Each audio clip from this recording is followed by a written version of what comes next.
एक बार गौतम बुद्ध एक प्रवचन सभा में बैठे थे। उस सभा में बुद्ध के चाहने वालों से ज्यादा बुद्ध के शत्रु थे। यहाँ तक कि जिसने वह सभा बुलाई थी वह भी बुद्ध से ईर्ष्या करता था। सभा का आयोजन राजा के महल में हुआ था, इसलिए राज्य के सभी प्रमुख वहाँ उपस्थित थे। बुद्ध सभा में जाने से पहले ही जानते थे कि सभा में उनके विरुद्ध कोई ना कोई षड्यंत्र अवश्य रचा जाएगा। सभा में जाने से पहले बुद्ध के शिष्य आनंद ने जताया कि बुद्ध, आपको वहां नहीं जाना चाहिए। वहां के लोग आपके साथ दुर्व्यवहार करेंगे। ना जाने उन्होंने आपके विरुद्ध षड्यंत्र रच रखा हो। लेकिन बुद्ध अपनी करुणा के चलते वहां जाने से खुद को नहीं रोक पाते। सभा की शुरुआत बुद्ध के साथ कुछ तीखे प्रश्नों से होती है। बुद्ध से ईर्ष्या करने वाले लोग ये प्रयास कर रहे होते हैं कि बुद्ध से कोई ऐसा प्रश्न पूछा जाए जिसका उत्तर बुद्ध ना दे पाएं, जिससे हम उनको अपमानित करें। परंतु बुद्ध सभी प्रश्नों को उत्तर बड़ी सरलता से दे रहे होते हैं। सभा में उपस्थित लगभग सभी लोग अपने अपने प्रश्न पूछ लेते हैं और उन्हें उनके उच्च उत्तर भी मिल जाते हैं। अचानक वहाँ एक स्त्री आई और बुद्ध से कहती है कि आप ध्यान की बात करते हैं, आप ज्ञान की बात करते हैं, आप सत्य की बात करते हैं, आप लोगों को सत्य के मार्ग पर चलाने की जिम्मेदारी लेते हैं, परंतु क्या आपके अंदर तनिक भी दया नहीं है? क्या आपको मुझ अबला की कोई चिंता नहीं जिसे आपने गर्भवती करके छोड़ दिया है? क्या आपको मेरे पेट में पल रहे बच्चे की कोई चिंता नहीं है? उस स्त्री की बात सुनते ही पूरी सभा में हड़कंप मच जाती है। सभी लोग एक दूसरे से बातें करने लगते हैं कि क्या बुद्ध इस तरह के व्यक्ति हैं। तभी उस सभा में उपस्थित एक व्यक्ति खड़ा होकर कहता है, अरे स्त्री के सौंदर्य के आगे बड़े बड़े ज्ञानियों ने अपने घुटने टेक दिए, फिर ये बुद्ध क्या चीज़ हैं? और जोर जोर से हंसने लगा। पूरी सभा बुद्ध के ऊपर भड़क गई। उस सभा के लोग कहते हैं कि हमें बुद्ध से ये उम्मीद नहीं थी, वो इतना नीचे गिर जाएंगे।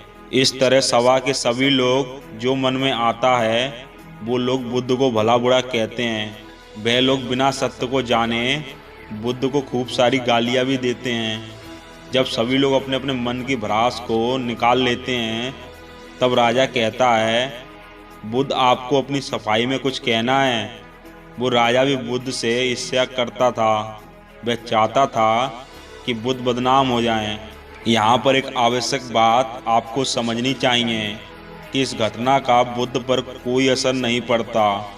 ना ही लोगों का अपशब्दों का बुद्ध पर कोई असर पड़ता है और ना ही उस स्त्री के झूठे आरोप का, क्योंकि बुद्ध जानते थे कि सत्य क्या है। वे अपनी नज़रों में ठीक थे। चाहे पूरी दुनिया उनके खिलाफ हो जाए, अगर आप अपनी नज़रों में ठीक हैं, आप जानते हैं कि सत्य क्या है, तो आपका कोई भी कुछ नहीं बिगाड़ सकता। सभा के सभी लोग संदेह में थे। यहाँ तक कि बुद्ध के कुछ नए भिक्षुक भी उन पर संदेह करने लगे। लेकिन बुद्ध ये पूरी तरह जानते थे कि सत्य क्या है, इसलिए उनके चेहरे पर 1% भी बदलाव नहीं आया। राजा बुद्ध से कहता है कि बुद्ध, क्या आप अपनी सफाई में कुछ कहोगे? बुद्ध उस स्त्री से कहते हैं कि पुत्री, इस पूरे ब्रह्मांड में केवल 2 ही लोग इस सच्चाई को जानते हैं कि सत्य क्या है और असत्य क्या है। इससे पहले कि बुद्ध कुछ आगे कहते, वह स्त्री बुद्ध से अपनी नज़रें चुराने लगती है, क्योंकि असत्य का सहारा लेकर आप अपने अंदर डर का बीज बो रहे हैं। ये बीज जैसे जैसे वृक्ष बनेगा वैसे वैसे आपकी समस्या बढ़ती जाएंगी। उस सभा में से एक व्यक्ति उठता है और उस स्त्री से कहता है, तुमने बहुत बड़ी बात कही है। यदि ये गलत साबित हो गई तो तुम जानती हो ना कि तुम्हें क्या दंड मिलेगा। उस व्यक्ति की बात सुनकर उस स्त्री के हाथ पैर कांपने लगते हैं और वह तेजी से उस सभा से भागने लगती है।